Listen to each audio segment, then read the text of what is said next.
wajah bisa bertemu dengan santri-santri Lirboyo.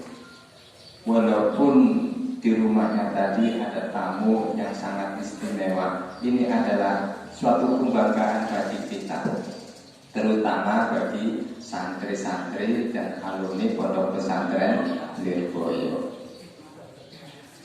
Bapak-bapak serta kang-kang santri yang saya hormati, yang pertama yang perlu kami sampaikan adalah ini awal dari kalian akan terjun langsung, akan berdakwah langsung ke masyarakat. Kebetulan masyarakat yang nanti kalian akan didatangi adalah desa Ulahar. Kang-kang santri pun ngertos desa Ulahar. Daerah gunung, daerah dikelilingi jauh dari kota, tapi insya Allah masyarakatnya guyup. Beliau ada alumni senior, Bapak Kiai Abdul Aziz.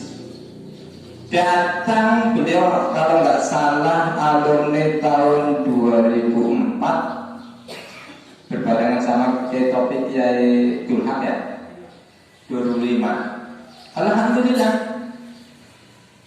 Yang penting pesan dari kami, karena Lirboyo adalah tidak lepas dari NU, sedangkan pada masa-masa sekarang ada aliran-aliran yang notabene adalah aliran yang radikal. Maka ketika kalian dakwah di sana, jauhkan dari sistem dakwah yang seperti itu. Ngerti? Siap kira-kira? Insya Allah. Kebetulan Bapak Kanit sendiri Polsek Larangan tadi menelpon, sangat mendukung. Cuman beliau tidak bisa hadir.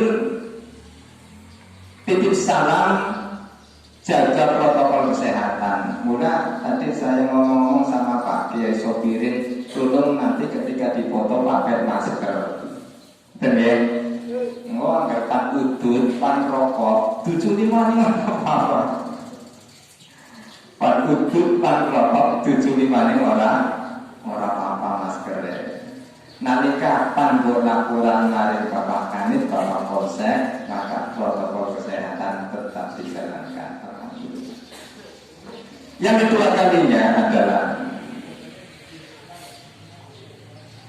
ketika panjenengan nanti dakwah di Ulahar, maka identitas Lirboyo jangan dihilangkan. Ciri khas Lirboyo jangan dihilangkan. Ciri khas yang paling utama apa? Tawadu. Tawadu. Tapi dalam arti kata, tawadu bukan menghilangkan keahlian. Maka nanti Yun Sewu misalnya yang tugas di musola A atau musola B, yang suaranya bagus, ada berpengenalan. Masya Allah, masyarakat di sana insya Allah antusias dengan kedatangan kalian. Barusan saya sudah di-bel, masyarakat Ulahar sudah siap menerima delegasi Pondok Pesantren Lirboyo.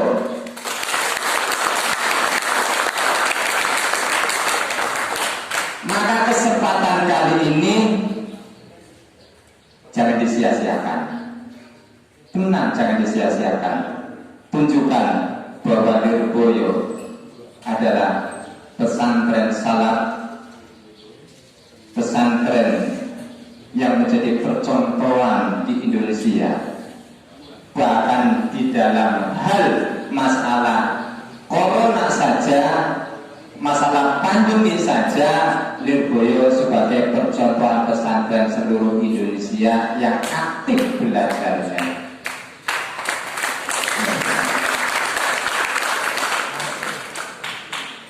Yang terakhir dari kami kebetulan menjadi pengurus MPC Nahdlatul Ulama Kecamatan Larangan. MPC, NU dan pesantren itu tidak bisa dibedakan, tidak bisa dipisah. Pesantren apa yang di Lirboyo pasti NU. Maka jauh-jauh sebelumnya saya sudah koordinasi sama pengurus nanti, sama Bapak Lurah. Saya koordinasi sana, kebetulan kemarin musrah. Tolong mahasiswa Mahat Alim Lirboyo di sini diterima dengan baik. Alhamdulillah di sana menerimanya dengan baik. Mudah-mudahan ini kangkang, namun cara ning desa jenengan wis kiai kabeh. Cuma karena esen ning pondok dudange. Tapi yang dari desa jenengan wis kiai kabeh pun. Mula mau aku ngobrol-ngobrol ini utusan Bapak Kanit. Ini boyo sampai wis tua ya. Ya padahal wis tua. Agar kata Lirboyo sampai wis tua. Mulane agar yang desa wis kiai.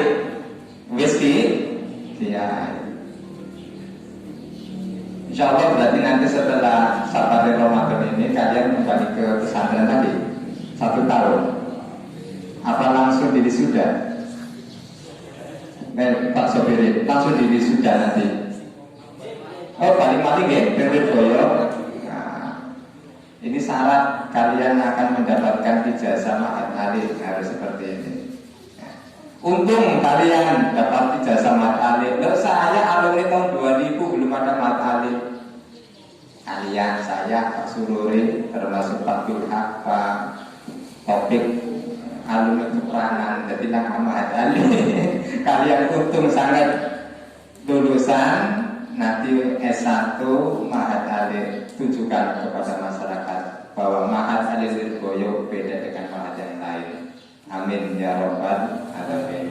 Mungkin hanya itu yang perlu kami sampaikan dengan mengucapkan Bismillahirrahmanirrahim. Allahu la haula wala quwwata illa billahil aliyyil azim. Kalian berangkat ke Lahar untuk dakwah. Mudah-mudahan mendapatkan ridho dari Allah, mendapatkan ridho direstui oleh muassis pendiri Pondok Pesantren Lirboyo, Pak Muhammad Mbak Rusati, Mbak Marzuki Ahlan. Amin ya Rabbal Alamin. Dan mudah-mudahan yang terpenting ilmu kalian adalah bermanfaat baik di dunia ataupun di akhirat nanti. Amin ya Rabbal Alamin. Walafumikum Allahumma fidillah wa bitarik. Wassalamualaikum warahmatullahi wabarakatuh. Waalaikumsalam warahmatullahi wabarakatuh. Kepada beliau Kiai Jadawila kami aturkan terima kasih. Melanjut acara selanjutnya yaitu pembekalan safari Ramadan yang dalam hal ini akan disampaikan oleh Bapak Kiai Abdul Haq MPT. Kepadanya kami persilakan.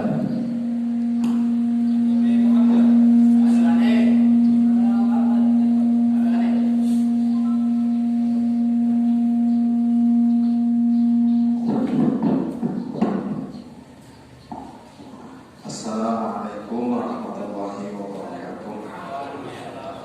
Bismillahirrahmanirrahim. Wassalatu wassalamu ala sayyidina Muhammad ibn Abdillah wa ala alihi wa sahbihi wa mawala. Amma ba'du, para kiai, para sepuh, kasepuhan sedaya, para pengurus masal, pengurus lim dari MPCNU dan teman-temanku sekalian, santri pondok pesantren Lirboyo. Alhamdulillah pada pagi menjelang siang hari ini saya bisa bertatap muka dengan panjenengan semuanya dalam rangka berbagi, bukan niat menggurui, tapi kita sama-sama santri, sama-sama murid dari para kiai-kiai kita. Saya teringat dengan satu cerita. Suatu saat Umar bin Khattab radhiyallahu anhu itu melihat sekumpulan orang yang sedang menyalakan api. Api dalam bahasa Arabnya itu nar. Tapi nar itu bisa diartikan neraka. Karena Umar bin Khattab radhiyallahu anhu itu tidak ingin menyinggung perasaan mereka, ketika beliau ingin menyapa, apa yang beliau gunakan. Jadi diksi atau pilihan kata yang beliau gunakan adalah ya ashabat dhaw, wahai orang-orang yang sedang mengelilingi cahaya. Pakainya dhaw, cahaya, bukan nar, karena bisa disalah paham. Jadi ada satu hikmah di sini, artinya ketika kita menyampaikan sesuatu, walaupun itu benar, tapi ditangkap dengan pemahaman yang keliru, ini juga berbahaya. Gunakan diksi yang tepat ketika kita menyampaikan sesuatu kepada masyarakat. Walaupun maksud kita benar, tapi kalau diksi atau pilihan katanya kurang tepat, ini bisa menjadikan kesalahpahaman. Ada satu cerita lagi, Hasan Husain. Beliau ini Sayyidah Syababil Jannah, penghulu atau pemimpinnya para pemuda yang meninggal dalam pemuda. Pemimpinnya adalah beliau berdua ini. Suatu saat beliau berdua ini melihat orang tua yang ketika berwudu itu salah. Nah, Hasan Husain ini karena susunan itu orang yang cerdas, ini bermusyawarah, ini bagaimana caranya ini mengingatkan orang yang sudah sepuh, ingin ibadahnya itu diterima oleh Allah Subhanahu wa Ta'ala, tapi caranya keliru. Caranya bagaimana? Oke, kita begini aja. Dua orang ini sepakat, Bapak, saya berdua ini mau lomba tentang berwudu yang benar. Panjenengan saksikan ya, panjenengan jadi juri. Saya atau Hasan ini, saudara saya yang wudunya benar. Ternyata yang dipraktekkan oleh Hasan dan Al-Husain ini sama. Dan melihat bahwa praktek yang dilakukan oleh si bapak ini ternyata tidak sama dengan yang dipraktekkan oleh Hasan Al-Husain, menjadi tersenyum. Aduh, ternyata saya yang salah. Ternyata saya yang salah. Ini artinya apa? Ini artinya dakwah bil hal. Kita tunjukkan yang benar seperti apa. Yang kedua itu. Kemudian ada satu lagi, Al-Imam Al-Ghazali. Beliau ditanya, apa hukumnya orang yang meninggalkan sholat secara sengaja? Secara sengaja meninggalkan sholat. Beliau tidak menjawab haram, walaupun beliau tahu itu hukumnya haram. Beliau tidak menjawab dengan jawaban yang lain. Apa jawaban beliau? Raih tangannya, ajaklah masuk ke dalam masjid. Kalau kita mengatakan, ya orang malas sholat ya orang apa, jangan. Ini nanti menghalalkan sesuatu yang diharamkan. Ya, jangan memaklumi, menganggap benar sesuatu yang salah. Tapi kita bisa dengan cara, ya, bil hal. Raih tangannya, ajak dia masuk ke dalam masjid. Nah ini adalah metode atau uslub, ya, uslub di dalam berdakwah. Teman-temanku sekalian, sekedar berbagi, ulama membagi yang namanya jihad itu ada dua. Ini makalahnya Al-Imam Ibnu Hajar Al-Asqalani, Al-Jihadu Jihadan. Jihadun bil qital bis-sinan wa jihadun bil bayan. Berjuang menegakkan kalimat Allah, menegakkan ajaran-ajaran Allah yang dibawa oleh Rasul dan para penerusnya, itu ada dua. Yang pertama adalah bis-sinan, dengan senjata. Ini memang ada. Harus kita akui bahwa ini memang ada. Sejak yang namanya Jalut dan Tolut, orang Bani Israel, sebelum Nabi kita sudah ada yang namanya Ini tidak boleh dinafikan. Tapi ada jihad lagi, dan ini menurut ulama itu lebih penting dibandingkan dengan jihad bisina. Jadi apa? Bil bayan, dengan menyampaikan ajarannya Rasulullah, ajarannya Ahlussunnah wal Jamaah, ini sudah termasuk kategori jihad.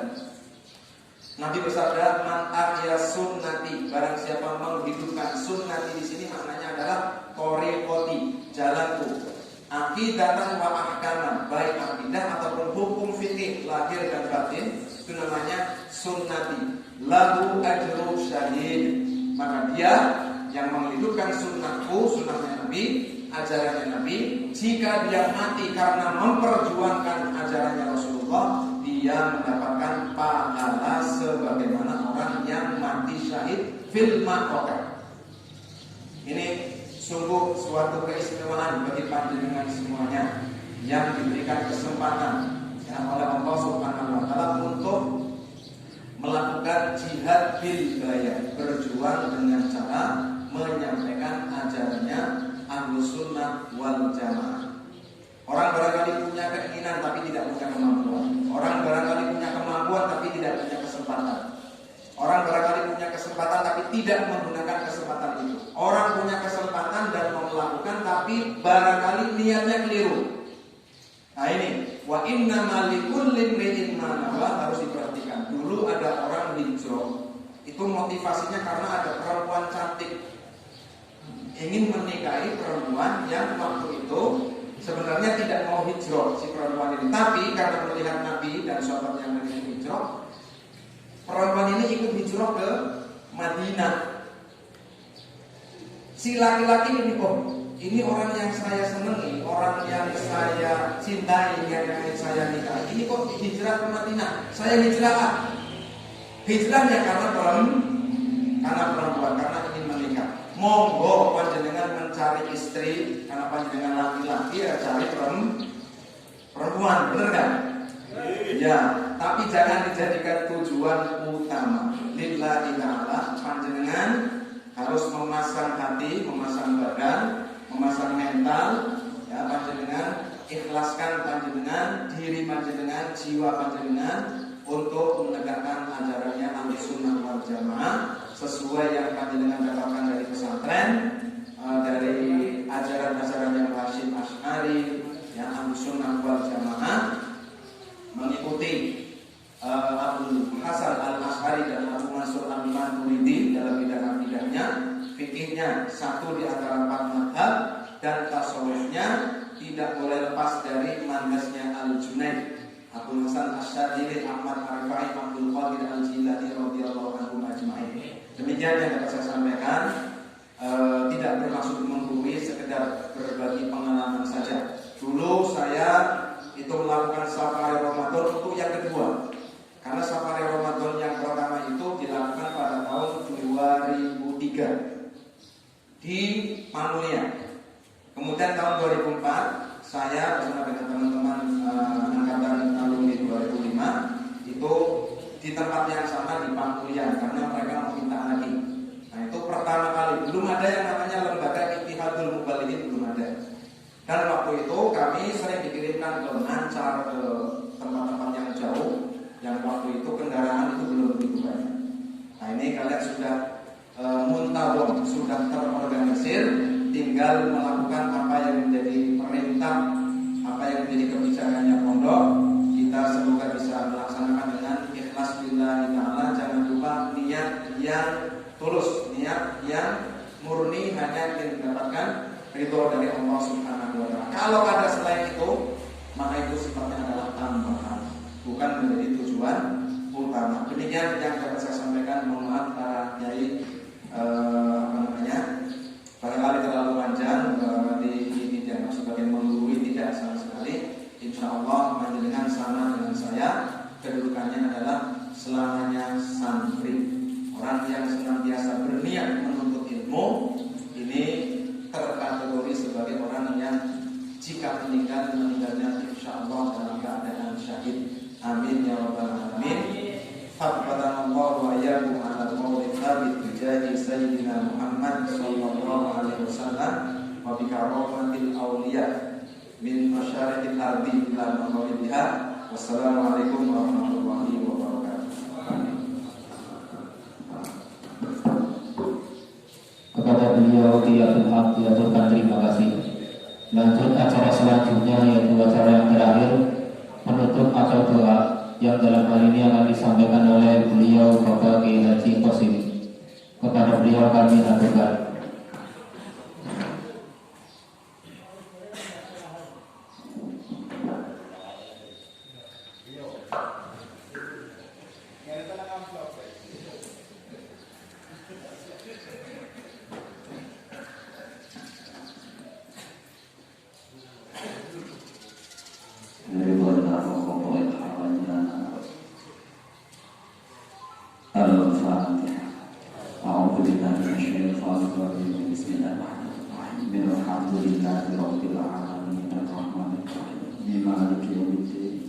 Iyyaka na'budu wa iyyaka nasta'in ihdinas siratal mustaqim siratal ladzina an'amta 'alaihim ghairil maghdubi 'alaihim waladdallin.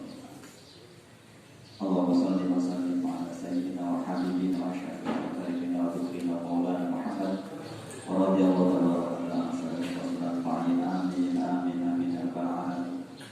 Bismillahirrahmanirrahim. Alhamdulillahirabbil alamin hamdan yuwaffi ni'amahu wa yukafi Rabbana ya Rabbana alhamdu kama yaqulu kalam Allah ya salli wa sallim wa barik ala Muhammad sallallahu alaihi wa sallam jami'an aqwal wa akbar wa taqdi lana ya jami'al hajat min hawa'i dunya wa min hawa'i al-akhirah wa sallallahu hadhihi safar wa tarfa'una bi anna darajat wa taqaddama nabi sallallahu alaihi wa sallam min al-kharij wa ta'ala Allahumma ya Allah ihdina fi man hadait wa afina fi man afait wa tawallana fi man tawallait wa barik lana fi ma a'tait wa qina